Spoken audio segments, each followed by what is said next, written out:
എല്ലാവർക്കും നമസ്കാരം. ഇപ്പോൾ നമ്മുടെ വാർത്തകളിലൊക്കെ നിറഞ്ഞു നിൽക്കുന്ന ഇന്ത്യ പാകിസ്ഥാൻ യുദ്ധം തന്നെയല്ലേ. പാകിസ്ഥാൻ അറ്റാക്ക് ചെയ്യുന്ന മെയിൻ സ്റ്റേറ്റുകളിലൊന്നാണ് രാജസ്ഥാനും. രാജസ്ഥാനിൽ ഹൈ അലേർട്ടാണെന്നൊക്കെ വാർത്തയിൽ വരുന്നുണ്ട്. എന്താണ് രാജസ്ഥാൻ്റെ പ്രത്യേകതയെന്നും എന്താണ് ഇപ്പോഴത്തെ അവസ്ഥയെന്നും ഞാൻ പറയാം.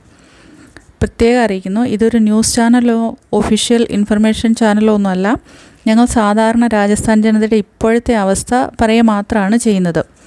ഞാനിപ്പോൾ രാജസ്ഥാനിലെ ജയ്പൂരിലാണ്. രാജസ്ഥാൻ്റെ ഏകദേശം 1700 കിലോമീറ്ററോളം പാകിസ്ഥാനുമായിട്ടുള്ള അതിർത്തിയാണ്.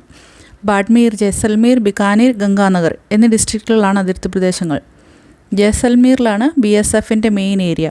ഒരു മുള്ളുവേലിക്ക് അപ്പുറം ഇപ്പുറമായിട്ട് രണ്ട് രാജ്യങ്ങളും അതിർത്തി ഷെയർ ചെയ്യുന്നുണ്ട്. ജോധ്പൂർ എയർഫോഴ്സസിൻ്റെ മെയിൻ ട്രെയിനിങ് സെൻറ്ററും കോളേജും ഉണ്ട്. അതുകൂടാതെ തെർമൽ പ്ലാന്റ്, ന്യൂക്ലിയർ പ്ലാന്റ് എല്ലാം രാജസ്ഥാനിലാണ്.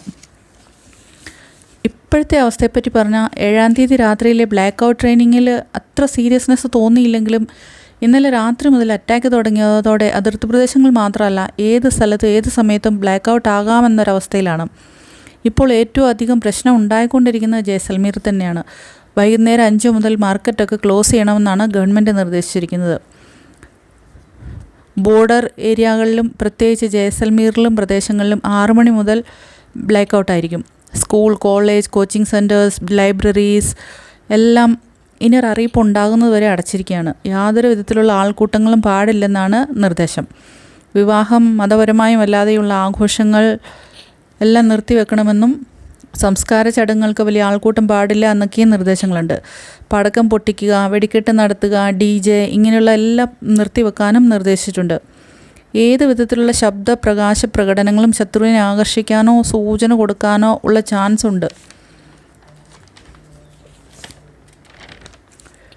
രാജസ്ഥാൻ മുഴുവനുള്ള എല്ലാ ജനങ്ങളോടും ഭക്ഷണ സാധനങ്ങൾ, അത്യാവശ്യം വേണ്ട മരുന്നുകൾ, വെള്ളം, ടോർച്ച്, തിരി അങ്ങനെ എമർജൻസി സിറ്റുവേഷൻ നേരിടാനുള്ള സാധനങ്ങളെല്ലാം കരുതി വെക്കാൻ ഗവൺമെൻറ് പറഞ്ഞു കഴിഞ്ഞിട്ടുണ്ട്.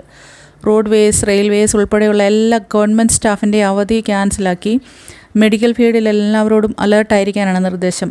മുഖ്യമന്ത്രിയുടെ നേതൃത്വത്തിൽ ചേർന്ന മീറ്റിങ്ങിൽ ഫയർ എഞ്ചിൻ, ആംബുലൻസും എമർജൻസി സർവീസസ് അങ്ങനെ എല്ലാം അലേർട്ടാക്കാനുള്ള തീരുമാനം എടുത്തിട്ടുണ്ട്. ഡ്രോൺ ഉപയോഗിക്കുന്നവർ പോലീസ് സ്റ്റേഷനിൽ അത് സബ്മിറ്റ് ചെയ്യണം എന്നിങ്ങനെയുള്ള നിർദ്ദേശങ്ങളൊക്കെ നീളുന്നുണ്ട്. ഇവിടെ ജനങ്ങളും എപ്പോഴും ഗവൺമെൻറ്റിനോട് യോജിച്ചു പോകുന്നവർക്ക് തന്നെയാണ്. അതുപോലെ നല്ല ധൈര്യമുള്ളവരും ഏത് ആപത്ഘട്ടത്തിലും ഒന്നിച്ച് നിൽക്കുന്നവരുമാണ്. ലീവായിരുന്ന ജവാന്മാരൊക്കെ തിരിച്ച് ജോയിൻ ചെയ്തു തുടങ്ങിയിട്ടുണ്ട്. അവരെ യാത്രയാക്കുന്ന അമ്മമാരും കുടുംബാംഗങ്ങളും ഒക്കെ വാർത്തയിൽ പ്രത്യക്ഷപ്പെട്ട് കാണുന്നുണ്ട്. ഇന്ത്യ തകർത്തിട്ട പാകിസ്ഥാനി ഡ്രോണുകളുടെയും മിസൈൽസിൻ്റെയും ഒക്കെ അവശിഷ്ടങ്ങളൊക്കെ അതിർത്തിയിൽ പല ഭാഗത്തും കാണുന്നുണ്ട്. അതിനിടയിൽ ജയ്സൽമീറിൽ പൊട്ടാത്ത 2 ബോംബുകൾ കണ്ടെന്നും വാർത്തയുണ്ട്. സേന അത് ഡിസ്ഫ്യൂസ് ചെയ്യാനുള്ള ശ്രമം നടത്തിക്കൊണ്ടിരിക്കുകയാണ്. ഇവിടുത്തേക്ക് ഒരു രീതി അനുസരിച്ച് ആളുകൾ താമസിക്കുന്നിടത്ത് അടുത്തടുത്താണ് വീടുകൾ. ഒരു ഗ്രാമം മുഴുവൻ ഒരു സ്ഥലത്ത് തന്നെ ജീവിക്കുന്നു. ഒരു ഭിത്തി മാത്രം അതിർത്തിയായിട്ടുള്ള വീടുകൾ പോലും ഉണ്ട്.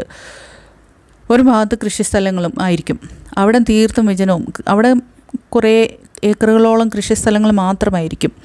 അവിടെ തീർത്തും വിജനവുമായിരിക്കും. അതുകൊണ്ട് തന്നെ അറ്റാക്ക് ജനവാസ സ്ഥലത്താണെങ്കിൽ അപകടം വളരെ വലുതാകും. ഇങ്ങനെ ഒരു എമർജൻസി സിറ്റുവേഷൻ നിലനിൽക്കുന്നുണ്ടെങ്കിലും ഞങ്ങളൊക്കെ ഇവിടെ സമാധാനത്തോടെ തന്നെയാണ് ജീവിക്കുന്നത്. അത് നമ്മുടെ സേനയിലുള്ള വിശ്വാസമാണ്. ആർക്കും ഒരാപത്തും വരരുതേ എന്ന പ്രാർത്ഥനയോടെ ഞങ്ങൾ എന്തിനും തയ്യാറാണെന്ന് ഓർമ്മപ്പെടുത്തിക്കൊണ്ട് ബൈ.